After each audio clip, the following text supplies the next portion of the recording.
A partir de este momento comienza la parte editorial de Platica con Ángel, la correspondiente al martes 1 de abril del año 2025. Vamos a desahogar rápidamente esto del paquete económico.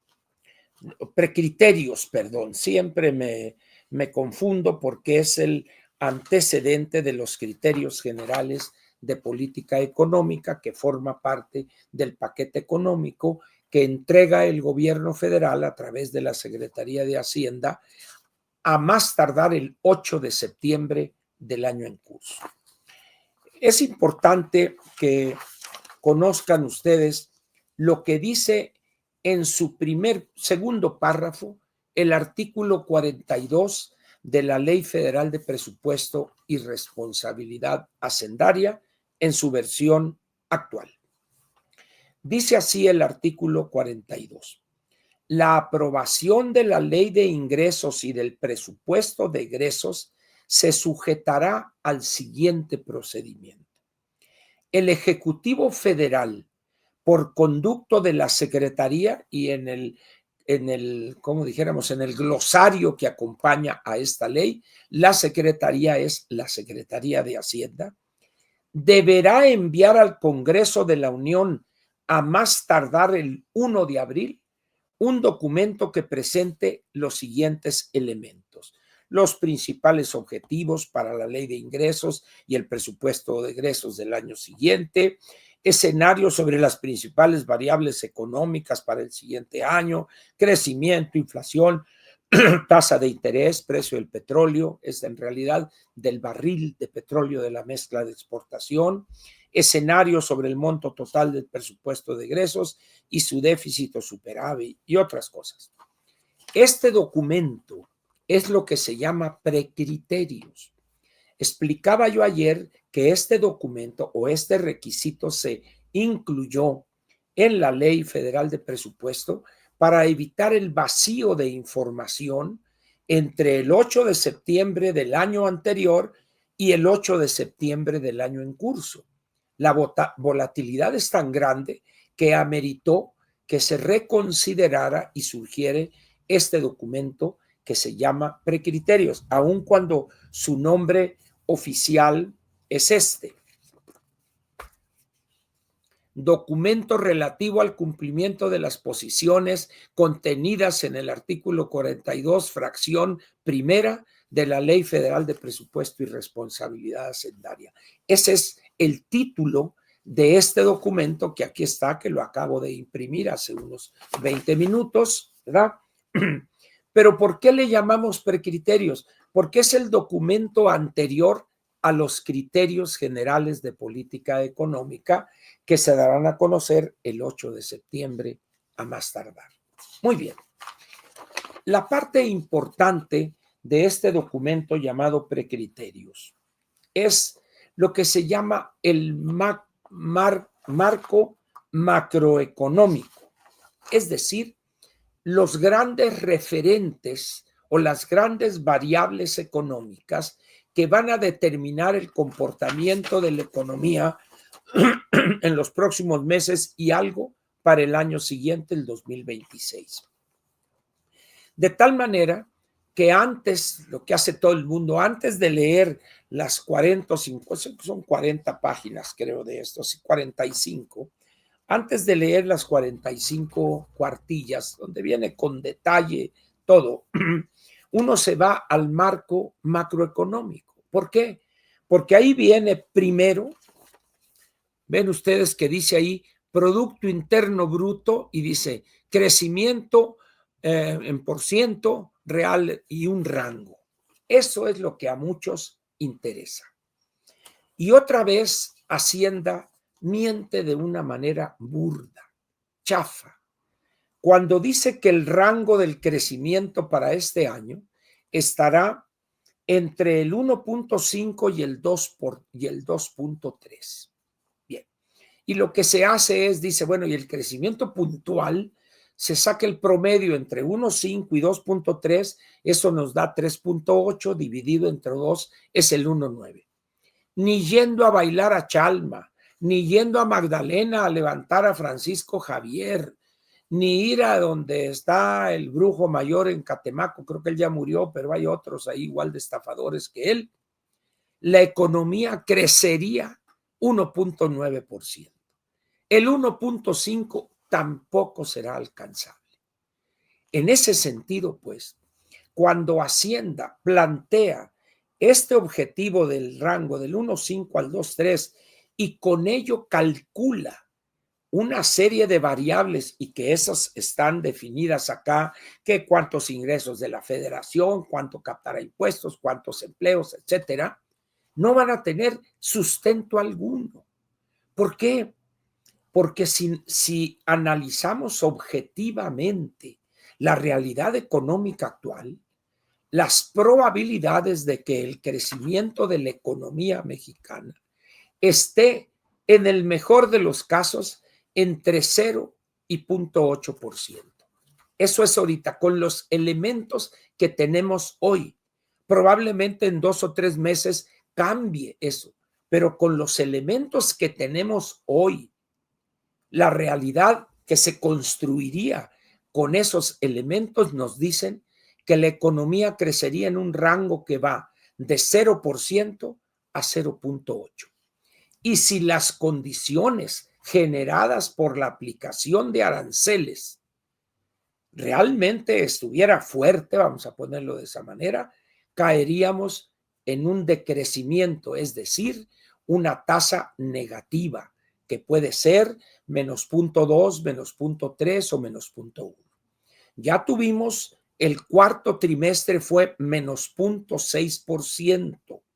Si este primer trimestre, cuyos datos los sabremos ahora los últimos de abril, hoy es martes 1, 8, 15, 22, 29, el jueves 31 de abril a más tardar, tendremos el crecimiento del primer trimestre de este año.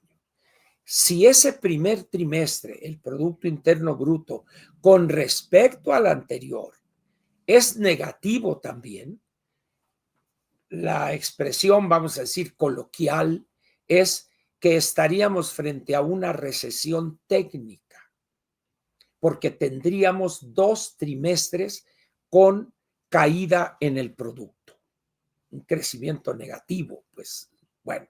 Pero en realidad el concepto de recesión es un concepto más complejo que tiene 4 elementos. Entonces, pero vamos a dejar eso así. Pero de 1.9 como crecimiento puntual, que se olvide. Entonces, decía yo al principio, un gobierno que se niega a reconocer la gravedad que estamos enfrentando en todos sentidos, en lo político, la reforma judicial va a ser un tremendo fiasco y eso va a afectar la confianza de los inversionistas, la seguridad jurídica. ¿Se imaginan ustedes a Lenia Batres como presidente de la Suprema Corte? Dios mío querido, no puede ser eso. Podrá ser, podrá ser. De hecho, tengo entendido que hay una alianza entre, por un lado, la plagiaria Yamín Esquivel y por el otro, la doctora Loreta Ortiz, que dijo que todavía aguanta, dijo ella, no sé qué es lo que aguante, pero dijo no estoy tan tirada a la calle o alguna cosa así. Bueno, pues como dicen, en gusto se rompen géneros. Quizá para algunos les parezca que es una dama que todavía genera suspiros, ¿verdad? Pero la realidad es que hay, de facto, me han informado, conozco a algunas personas en la Suprema Corte, que hay una alianza de facto, cada una por su lado, pero para tumbar esa presidencia que aspira Lenia Batres y que no pocos en el gobierno, en una situación de locura extrema, quieren que ella sea la que se presida el pleno de la Suprema Corte. Entonces, luego tenemos otros elementos aquí. La inflación dice que va a ser el 3.5%. Eso es posible. Sin embargo, hay algunos analistas que difieren de esto. ¿Por qué?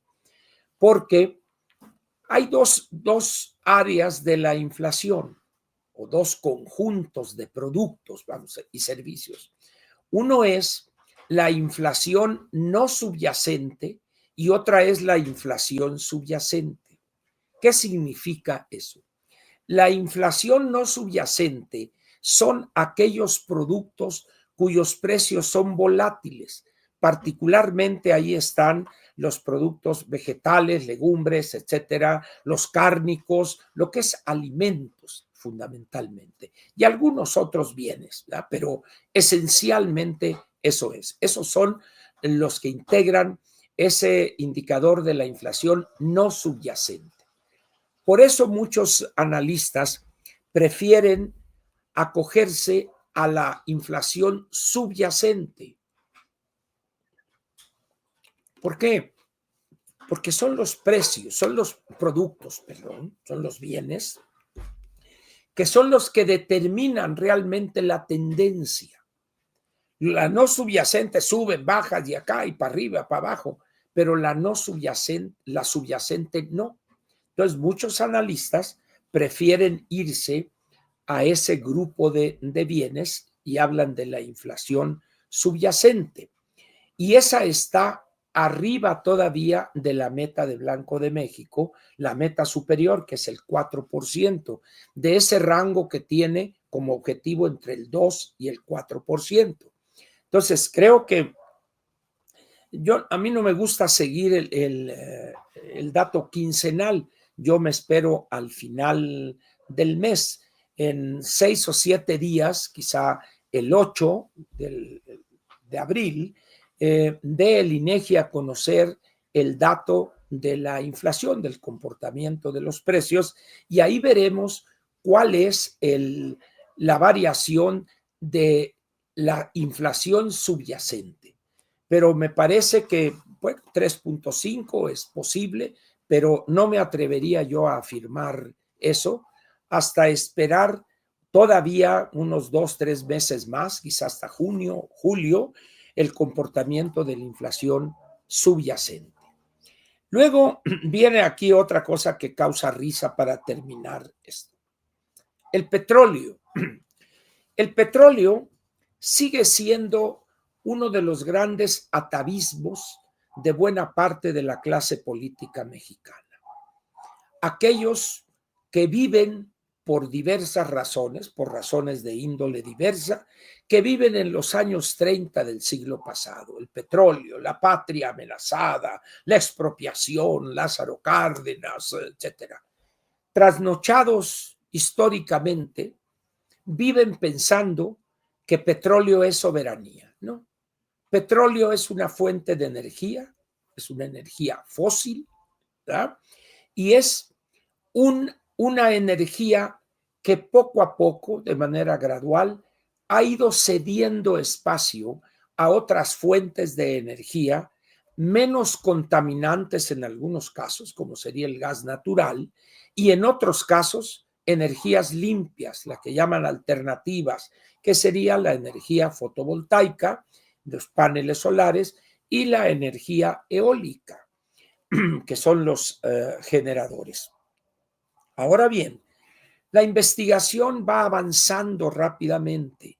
Hay una corriente entre los científicos que van muy avanzados en el aprovechamiento de las mareas. Las mareas, como ustedes saben, bueno, los que hayan ido a la playa, sube la marea y el agua entra a 4, 5, 10, 15 metros y luego baja la marea y baja. Es bueno, ese movimiento que equivale a mover miles de millones de toneladas de agua o miles de millones de metros cúbicos de agua, es una fuerza increíble.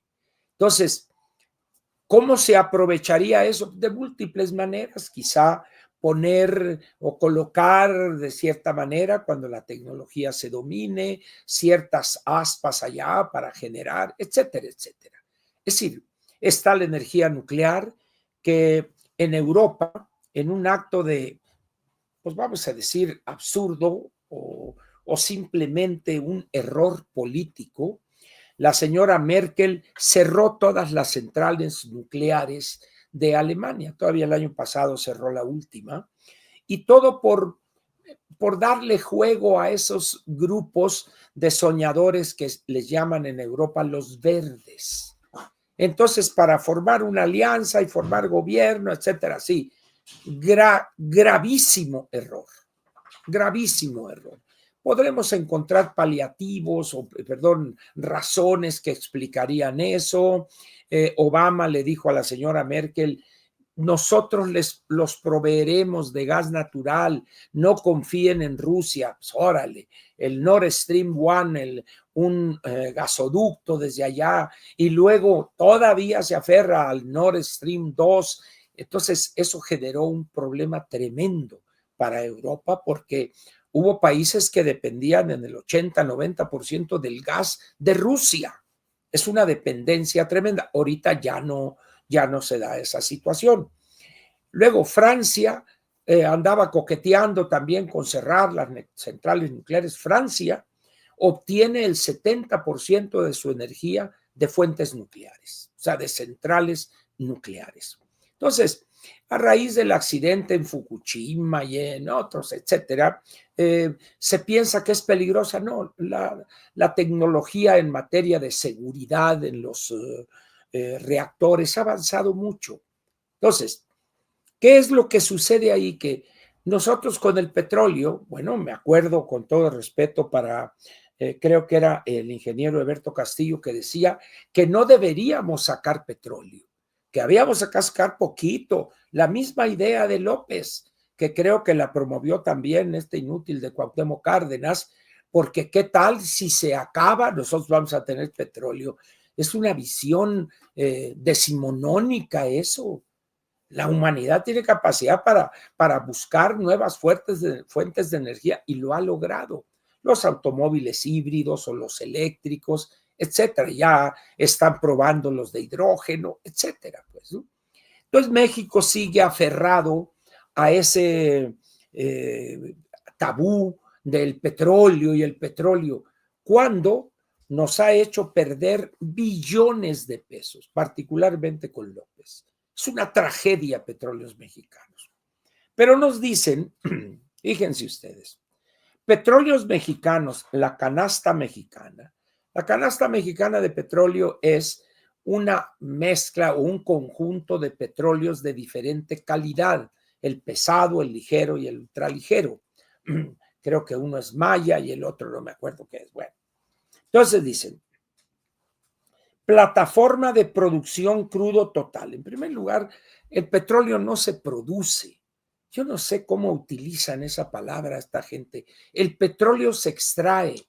El petróleo no lo produce el hombre. A ver qué hace. No, vamos a poner aquí una fábrica para producir petróleo. Eso no existe. Esa es una estupidez económica.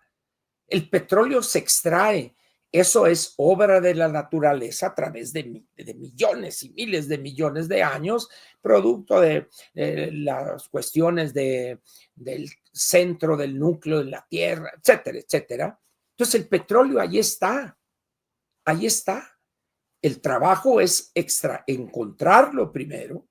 Para eso hay que explorar, hay que perforar, encontrarlo y extraerlo, y luego pasar a la parte que ya sí hacemos, que es refinarlo, producir gasolinas, diésel, combustóleo y algunos otros subproductos. Entonces, pero dicen que vamos a producir, dicen ellos, un volumen de 1.762.000 barriles diarios de petróleo. Aquí sí, ni con chochos. Ahorita andamos, Petróleos Mexicanos solo debe de andar ahorita como en 1.500, 1.550, si no es que un poco menos incluso.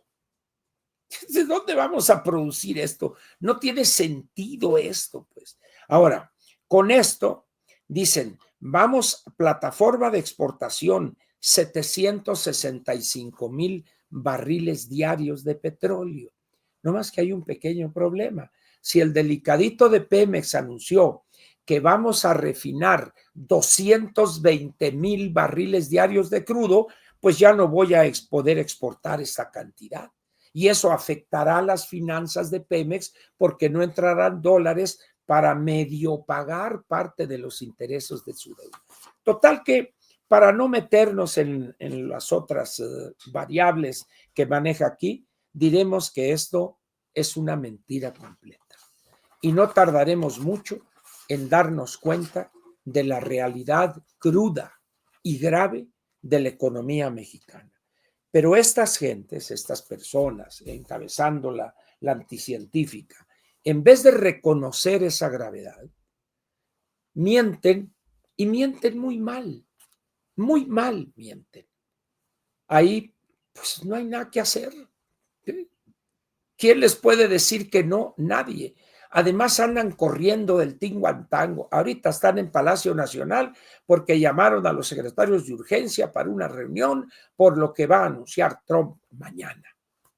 A ver, señores, se supone que han tenido 2 meses para prepararse.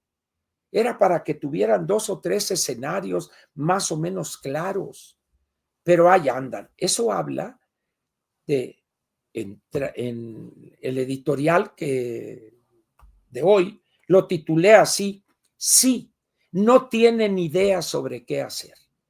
Andan con una venda dando, por eso se llama palos de ciego, pues. Esa es la situación del gabinete y de la misma anticientífica. Y quiero que escuchen esto que me enviaron para que vean ustedes. Ya les di el antecedente hace unos minutos. Vamos a ver. Tururú, ¿dónde estás, criatura? Tururú. Esto, aquí está. Esta es una entrevista que le concedió la señora Noem a la cadena Fox News. Voy a ponerlo aquí y viene de subtítulos la traducción. Espero que se alcance a ver bien. Vamos a ver, permítanme.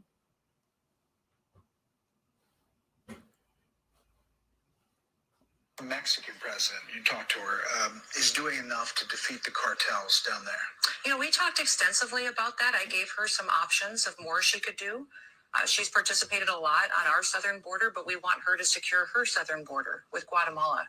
We want her to share some more information with us. Right now, we don't scan every single shipment that comes into this country over air freight. We have some information sharing that could happen on criminal background checks.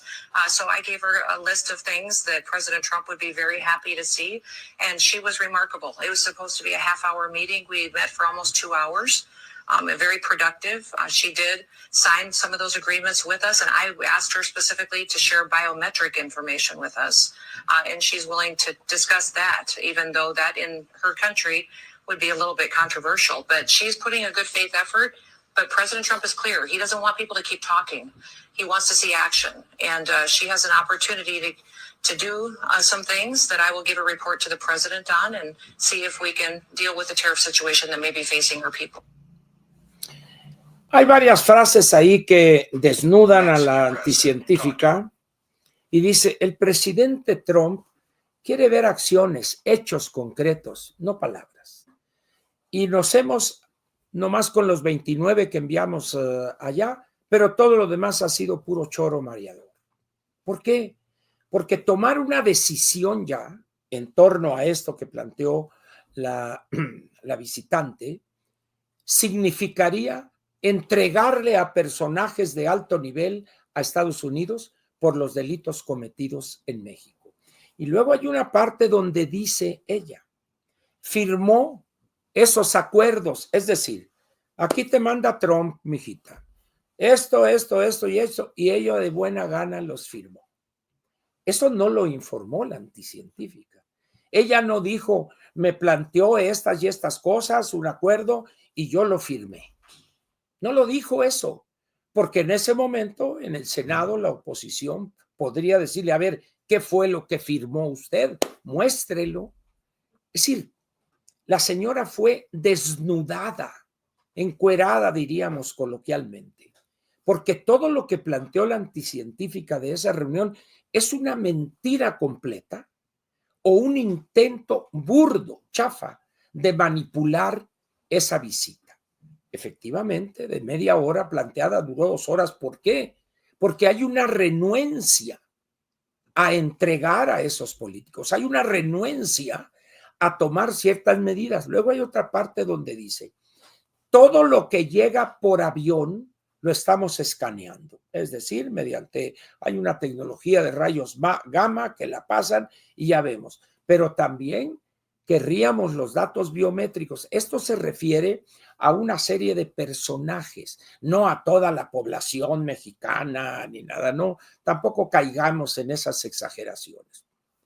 Ahora bien, dice la señora, el presidente Trump le gustaría ver hechos, cosas concretas, palabras ya no. ¿Qué nos esperaría entonces para mañana? Pues yo creo que el único que lo sabe y que consultará con la almohada y con Melania es Trump. Pero tal parece que las cosas podrían tomar a muchos por sorpresa. Quizá esta política así medio pasiva y no nosotros y que vamos a estar con la frente en alto y cooperamos, nos coordinamos, pero no nos subordinamos a la bola de estupideces patrioteras, aquí ya no valen. Ya no valen, ya. Ahora, ¿con qué elementos Trump, en vez de ponerle el 25% a los productos mexicanos, pondría el 10%? ¿Qué le hemos dado a cambio de esa gran rebaja, por ejemplo? Nada, nada. El fentanilo sigue fluyendo, los asesinatos, el dominio de partes importantes del territorio nacional lo tienen los grupos. Bueno, todavía este fin de semana, en un auditorio grandísimo de 12,500 personas ahí en Guadalajara, en Zapopan, un grupo que se llaman Los Alegres del Barranco, creo que es ahí, cantando el corrido del Mencho y en una pantalla inmensa apareciendo ese doctor en filosofía ahí, en un acto verdaderamente grotesco. Pero eso no es todo.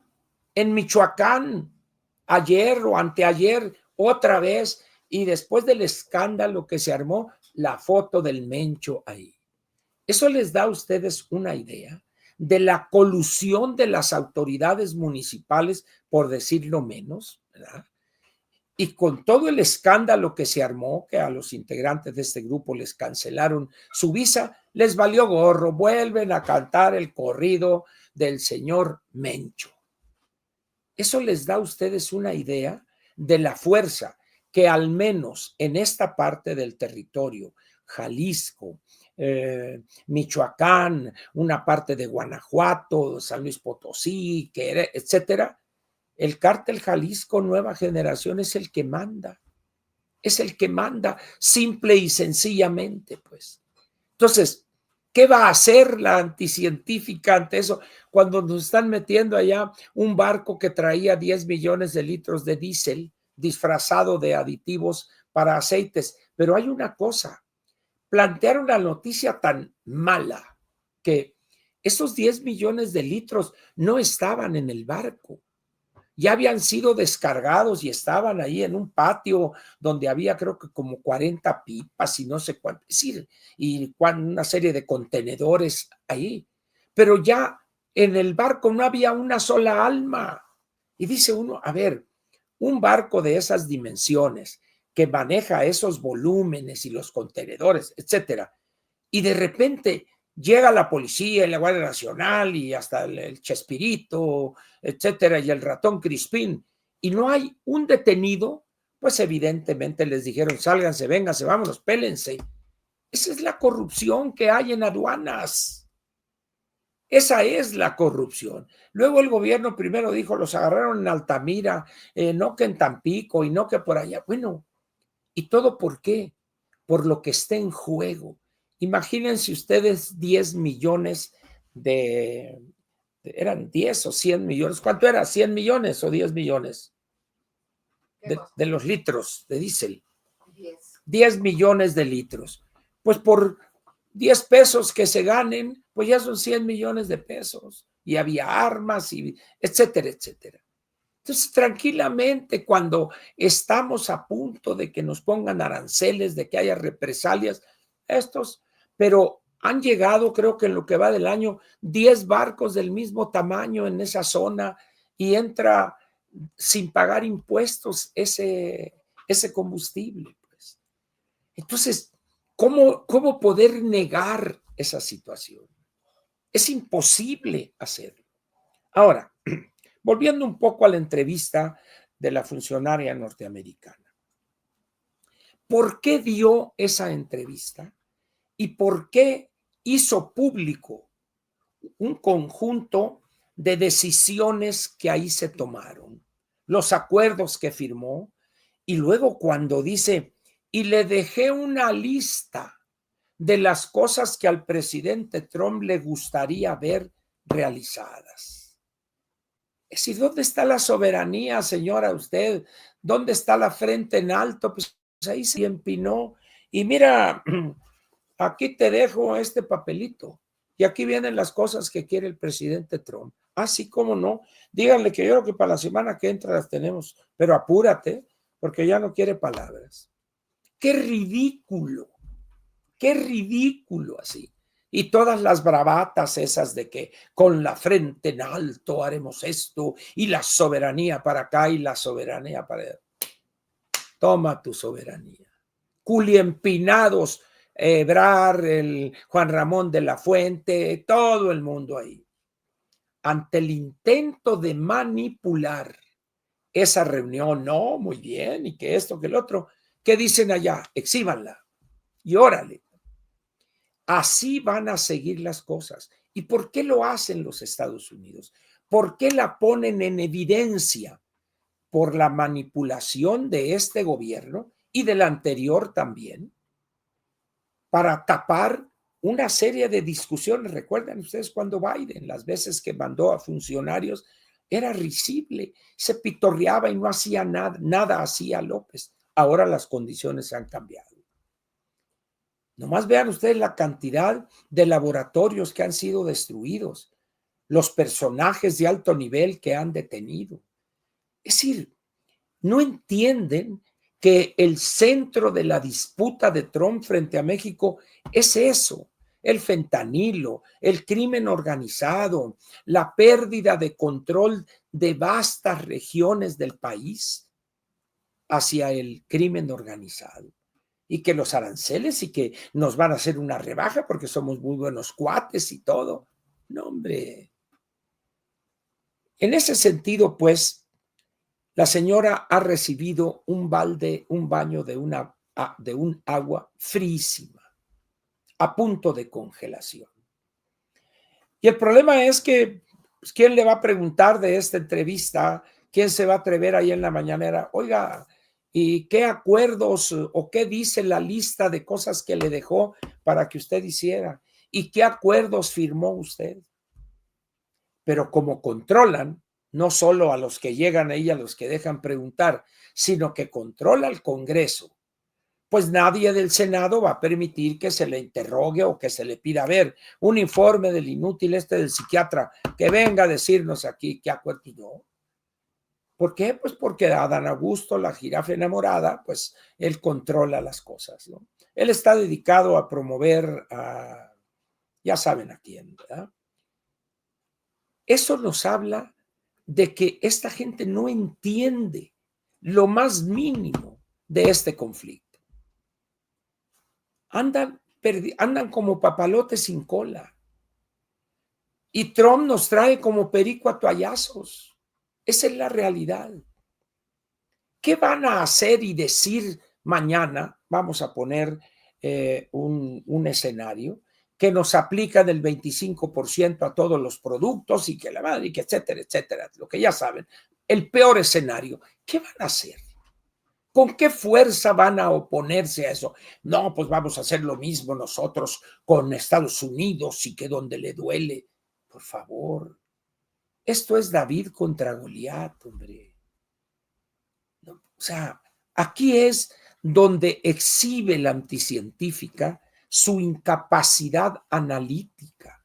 Ah, pero los barberos, el mundo aplaude la fuerza, la inteligencia, dobló a Donald Trump. Ay, por favor, dice uno, señores, están viendo y no ven, hombre. Ya andan para arriba y para abajo, llega corriendo, llega ahí en una motocicleta el secretario de la Defensa y entra corriendo y todo. A ver, señores, eso lo único que exhibe es desconocimiento, improvisación, frivolidad. Esas cosas no se manejan de esa manera, hombre. Sin embargo, la falta de experiencia de estas personas para la gobernación la están exhibiendo y andan encuerados todos, con una mano atrás y otra adelante de la exhibida que les acaban de dar. Y no Trump, sino una funcionaria de tercer nivel.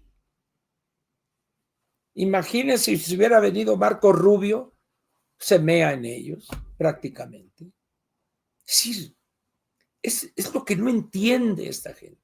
Pero millones de mexicanos tampoco. Vean ustedes las encuestas del Financiero, 85%. El Economista, un poco más discreto, el 70%. Dicen, señores, ¿a quién pretenden engañar? A los menesterosos, a los que viven con la mano extendida, esos ya los engañan, hombre. Y los van a mantener así mientras les sigan dando los 6,200 pesos. En el momento en que se les acabe, esos que ahorita babean ante López, que ya está ausente, y ella, así les van a hacer esos. Como le hicieron así al PRI, luego al PAN, y ahora le van a hacer a Morena cuando se le acabe el dinero. Así es la vida real en sociedades donde la democracia es débil todavía. Vean el escándalo que hay ahí con el INE. Morena aprobó en el Congreso que los funcionarios, etcétera, no pudieran hacer promoción. Y hoy están queriendo demandar al INE o a no sé quién porque les prohibieron. Oye, pero si tú pusiste esa regla, esa fue a petición o presión tuya. No. Nada les está saliendo. Los pronósticos más optimistas de la participación ciudadana es alrededor del 10% del padrón, o del listado nominal, de lo que gusten ustedes. 10 millones de mexicanos, cosa que dudo mucho. Pero como ellos van a contar los votos y todo, pues podrán decir que fueron 40 millones, 50 millones. Es decir, cuando tienen el control total, pueden decir lo que quieran. Como diría Stalin, en una frase que suele frecuentemente recordar Sergio Sarmiento, lo importante no son los votos, lo importante es quién los cuenta. Ahí es donde está el truco. Por eso nunca han querido al INE, pues. Por eso hicieron hasta lo imposible por acabarlo. Ya está mi paisana de sirvienta, la tienen ahí. Señores, las cosas están complicadas. Así de sencillo. Yo lo he venido diciendo, no, que usted del PRIAN y Señores, por favor, no me hagan caso a mí. Lean a otros o escuchen a otros, gente seria, y se van a dar cuenta que las cosas van mal y se van a poner peor. No hay otra forma. Con estas mentiras que acaba de sacar el Amador, ese que no sepa nada, ¿no? Qué absurdo que quien lo acusó de corrupto ahora lo jala primero a subsecretario y ahora a secretario de Hacienda. No, pues el mundo está patas para arriba. Las cosas pues van mal y se van a poner peor, pero ella es la presidente y en algunas cosas tiene un gran margen de maniobra y que todo parece indicar que la única entidad que podrá detenerla y aplastarla en caso de que no entienda será la realidad económica y política del país. Vamos a ver qué sucede mañana y pasado mañana, que es el 2 y el 3 de abril, que Trump le ha llamado el Día de la Liberación. Es para satisfacer a su clientela, igual que López, primero los pobres, ¿ya? Es decir, cada quien, cada político de ese estilo tiene sus arengas para sus clientelas. Eso en la democracia es entendible. Lo que no es entendible es negarse de una manera necia, absurda, a entender y aceptar la realidad que hoy nos está golpeando. Ese es el problema. Lo demás, simple literatura. Aquí termina la parte editorial de Platica con Ángel, correspondiente al martes 1 de abril del año 2025.